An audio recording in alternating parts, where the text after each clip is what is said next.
Ready 1 2 3 start. मनुष्य स्वभावतः निर्बंध रहना चाहता है।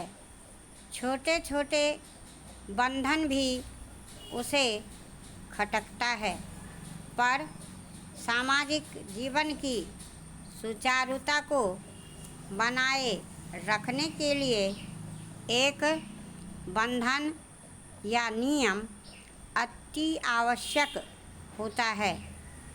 अनियमित जीवन से समाज में अराजकता फैलने का डर बना रहता है।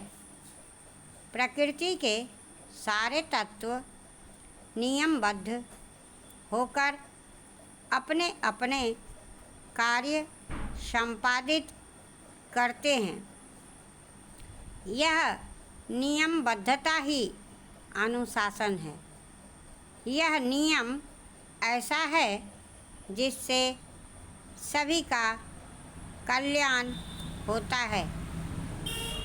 अनुशासन शब्द शासन के पूर्व अनु उपसर्ग जोड़ने से बनता है, जिसका अर्थ है शासन के पीछे, अर्थात शासन के पीछे पीछे चलना। श्रेष्ठ जनों के व्यवहार के आधार पर चलना या शासन के अंतर्गत रहना ही अनुशासन कहलाता है। इस प्रकार अनुशासन न्यायिक और वैचारिक नियमों का पालन है। अनुशासन हमारे जीवन की केंद्रस्थ धुरी है, हमारी सभ्यता की प्रथम सीढ़ी है। अनुशासन में रहकर ही हमारा क्रमिक विकास होना संभव है। अनुशासन में रहकर ही हमारा पारिवारिक और सामाजिक जीवन पनप सकता है। आपसी प्रेम और सम्मान ही हमारे सामाजिक और पारिवारिक जीवन के प्राण हैं और अनुशासन इसको प्रश्रय देता है। स्नेह, करुणा और प्रेम का मूल्य हीरे मोती जवाहरात से ज़्यादा है। यह हमें अनुशासन ही सिखाता है। युद्ध के मैदान में विजयी होने का रहस्य सेनापति के एक इशारे पर बिना कुछ मीन मेख किए जूझ पड़ना।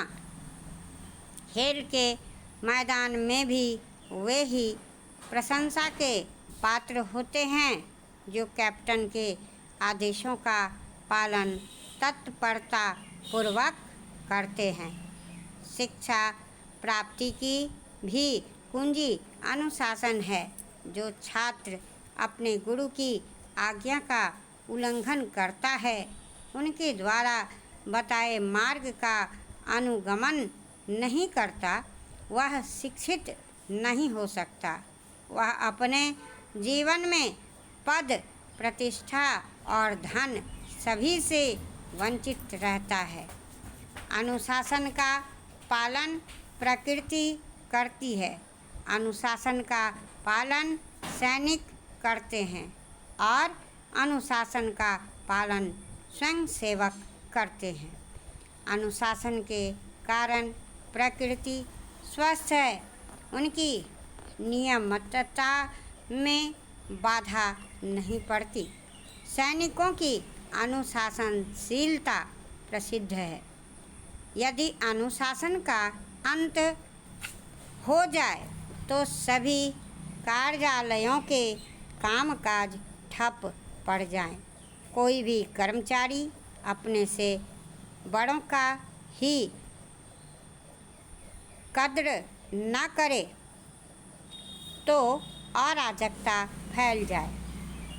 शासन ही लोगों में अनुशासन लाने के लिए जिम्मेदार होता है। किंतु आज का शासन खुद अनुशासित नहीं है।